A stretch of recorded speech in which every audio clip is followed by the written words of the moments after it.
দশকের ভারতীয় রাজনীতিতে প্রায় অকল্পনীয়। প্রশ্নপত্র ফাঁসের প্রতিবাদে গড়ে ওঠা এক তরুণ আন্দোলনের চাপে শেষ পর্যন্ত পদত্যাগ করতে হয়েছে শিক্ষামন্ত্রী ধর্মেন্দ্র প্রধানকে। আর সেই আলোচনার কেন্দ্রবিন্দুতে ছিল ইনস্টাগ্রাম, যেখানে ককরোচ জনতা পার্টি মাত্র কয়েকদিনের মধ্যে জড়ো করে ফেলে প্রায় 2,20,00,000 অনুসারী। নির্বাচনের আগে এটি এখন প্রধানমন্ত্রী নরেন্দ্র মোদীর জন্য সবচেয়ে অস্বস্তিকর রাজনৈতিক সংকেত। পুরো আন্দোলন মোদী সরকারকে গদি রক্ষার চিন্তায় ঠেলে দিয়েছে। আন্দোলন শুরুর 5 সপ্তাহ পর 75 বছর বয়সী মোদী একটি সেলফি ভিডিও প্রকাশ করে। সেই ভিডিওতে আন্দোলনকারীদের কষ্টে ব্যথিত হওয়ার কথা জানান এবং পরিস্থিতি সামাল দেওয়ার আশ্বাস দেন। কিন্তু ততক্ষণে দিল্লি থেকে শুরু হওয়া বিক্ষোভ সারা দেশে ছড়িয়ে পড়েছে। পুলিশের দমন পীড়নের পরও আন্দোলন থামেনি। শেষ পর্যন্ত শিক্ষামন্ত্রীর পদত্যাগই আন্দোলনকারীদের সবচেয়ে বড় বিজয় হয়ে আসে। ককরোচ জনতা পার্টির তরুণ সমর্থকেরা র্যাপ গান, দেয়াল লিখন এবং প্ল্যাকার্ডে প্রকাশ্যেই মোদীকে ব্যঙ্গ করতে শুরু করেন।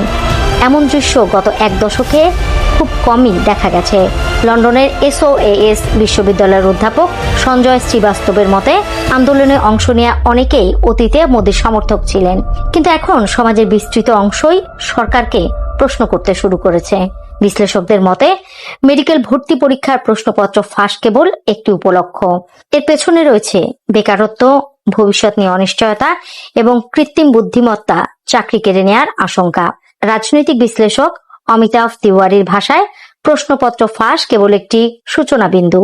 এটি তরুণদের উদ্বেগ, অনিশ্চয়তা, অসন্তোষ, হতাশা ও ক্ষোভেরই বহিঃপ্রকাশ। তিওয়ারি আরো মনে করিয়ে দেন, ভারতের 18 থেকে 40 বছর বয়সীরা জনসংখ্যার প্রায় 40% হলেও লোকসভায় তাদের প্রতিনিধিত্ব মাত্র 10% মতো। অন্যদিকে বর্তমান মন্ত্রিসভার গড় বয়স 60 বছরের বেশি। ফলে সরকার জেনজি প্রজন্মের ভাষা ও প্রত্যাশা বুঝতে ব্যর্থ হচ্ছে বলে মনে করছেন তিনি। আগামী বছর উত্তরপ্রদেশ, পাঞ্জাব ও মোদীর নিজ রাজ্য গুজরাটে নির্বাচন। তাই এই তরুণ ক্ষোভের রাজনৈতিক প্রভাব খুব শিগগিরই দেখা যেতে পারে।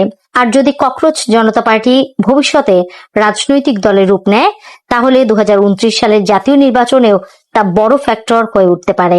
সবচেয়ে বড় পরিবর্তনটি ঘটেছে ডিজিটাল রাজনীতিতে।